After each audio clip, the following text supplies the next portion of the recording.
Bonsoir à tous, bienvenue dans le 1945 sur BB24. 80 millions de grossesses non désirées entraînant 70 000 décès pour cause d'avortement sont enregistrés chaque année dans le monde. La journée mondiale de la contraception célébrée ce 26 septembre vise essentiellement à promouvoir l'espacement des naissances. Les inondations au Bénin sont-elles inévitables? À chaque saison des pluies, c'est la même situation. Les populations ne savent pas à quel sein se vouer. Un spécialiste met l'accent sur la prévention. Les figures de style au goût du stylo, c'est le nouvel ouvrage qui vient de paraître. Ce recueil de plus de 150 figures de style est l'œuvre de l'auteur Patrick Diossou, journaliste à l'ORTB.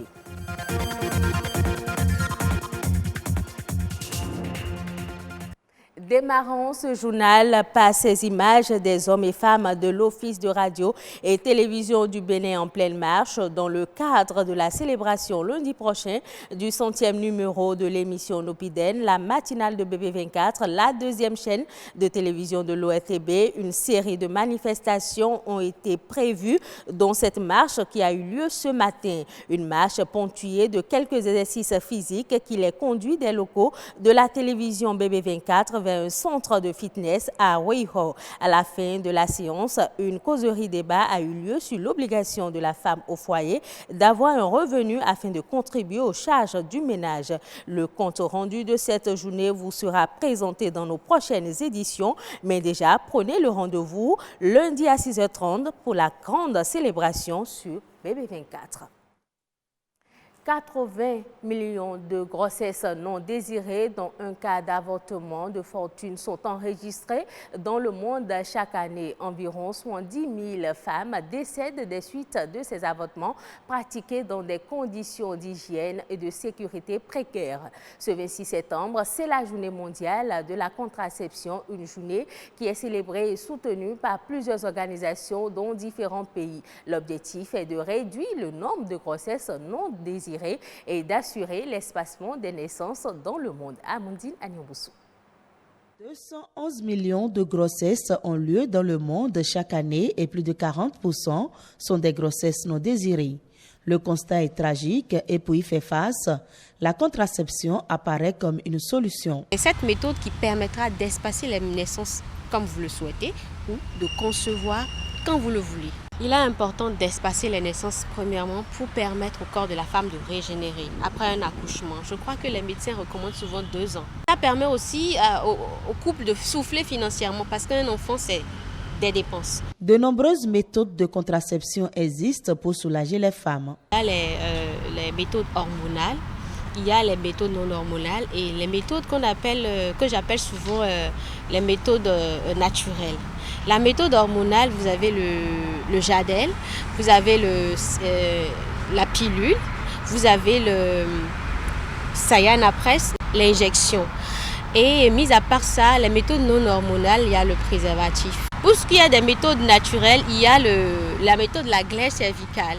Il y a l'allaitement maternel, uniquement l'allaitement maternel. Malgré leurs avantages, les méthodes contraceptives présentent des effets secondaires, ce qui pousse certaines femmes à ne plus les adopter. Juste après l'accouchement de ma fille, j'ai voulu d'espacer la grossesse qui va venir au moins de 3 ans. J'ai vu le gynécologue avec qui j'ai discuté, donc il m'a proposé plusieurs méthodes. J'ai préféré une contraception injectable. Il y a d'autres effets secondaires sur lesquels je n'ai pas été trop avertie, que je commençais par avoir comme des maux de tête de temps en temps, malgré tout ce que je prenais contre les maux de tête. Après, j'ai commencé par ressentir que j'ai commencé par grossir, quoi. J'avais plus du tout l'envie d'avoir des rapports sexuels. J'ai utilisé cette méthode pendant environ 1 an, 2 mois, comme ça. Une contraception efficace est avant tout celle qui convient au moment où elle est utilisée. Il ne faut pas se lever et dire je veux une méthode. On ne peut pas. Il y a des méthodes qui ne conviennent pas aux personnes qui sont prédisposées à grossir comme moi. Et il faut dire aussi que c'est l'organisme qui s'adapte à la chose. Si ton organisme ne s'adapte pas, il va peut-être falloir penser changer. Et en plus de ces mythes-là, il faut vraiment se porter vers les personnes adaptées à donner les informations en rapport à. Et ces personnes sont les seules capables de réajuster quand ça ne va pas. Quand telle méthode qui visiblement devrait marcher avec telle personne ne marche pas, c'est les seuls capables de vous faire changer de méthode contraceptive. Donc, il ne faut pas aller sur ce terrain-là en promenade. Il faut les informations et il faut un suivi médical rigoureux. Pour permettre aux femmes de faire des choix éclairés en matière de contraception, une prise de conscience collective est indispensable. On s'intéresse à présent aux inondations après la saison des pluies. Peut-on prévenir les inondations ou sont-elles inévitables? Hervé Koumassi, spécialiste des questions liées aux risques et catastrophes naturelles, répond au micro de Gloria Onu. On ne peut pas éviter les inondations, mais on peut réduire les risques liés aux inondations. Parce que quand vous voyez les populations s'installent dans le lit majeur des cours d'eau parce que ce sont des zones fertiles à l'agriculture. Maintenant, quand l'inondation va venir, c'est comment faire pour réduire les risques liés à ces inondations-là. Et la gestion des inondations prend en compte la prévention, la gestion de l'urgence et la gestion post-inondation.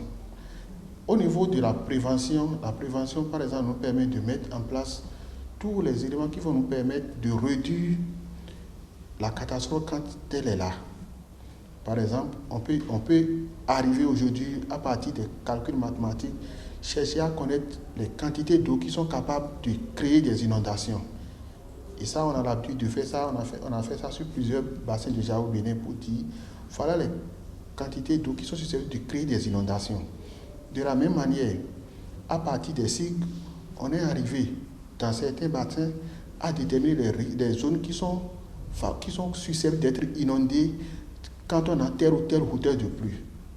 Donc quand on prend par exemple les inondations fluviales créées au niveau des cours d'eau, ça c'est au niveau des cours d'eau, on peut arriver à déterminer quelle est la hauteur de l'eau capable de créer une inondation dans cette zone-là.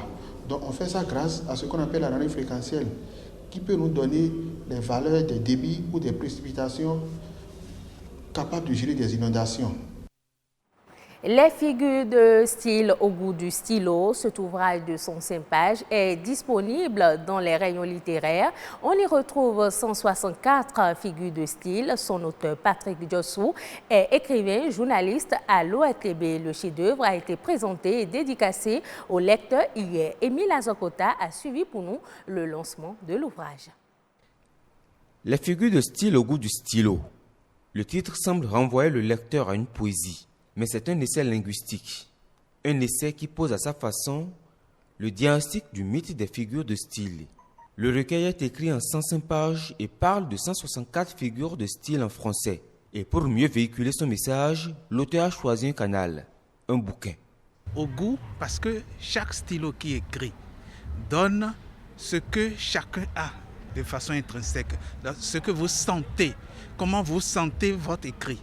Parler de figures de style à tout le monde, c'est démontrer que lorsque vous utilisez le langage, vous communiquez votre être.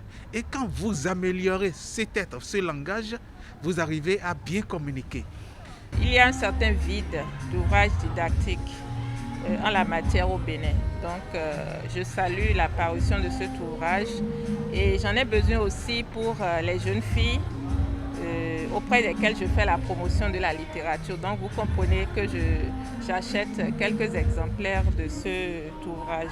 Cours d'histoire de la part d'un critique spécialiste des questions de culture littéraire. Au fil des pages, le bouquin veut ramener le goût de la lecture et l'utilisation des figures de style dans les lieux du savoir. Sur les 105 pages de l'ouvrage et à travers les 164 figures de style classées par ordre alphabétique et numérotées, eh bien, Patrick est en train, à mon sens, de rendre davantage service à tous les apprenants et, en l'occurrence, ses collègues, les professeurs de lettres de français et les étudiants de toutes les disciplines. Dans notre domaine d'exercice du métier de journaliste, qu'il a créé son genre journalistique. J'en veux pour preuve la manière dont il rime les événements qu'il vit dans ses écrits de reportage.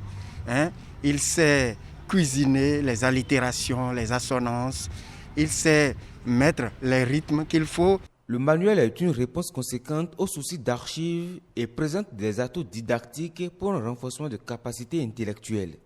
Les grandes figures de style comme l'hyperbole, l'accumulation, l'oxymore et bien d'autres y sont actées avec la précision d'un homme qui n'aura rien perdu de sa fougue culturelle après plus de 20 ans de recherche.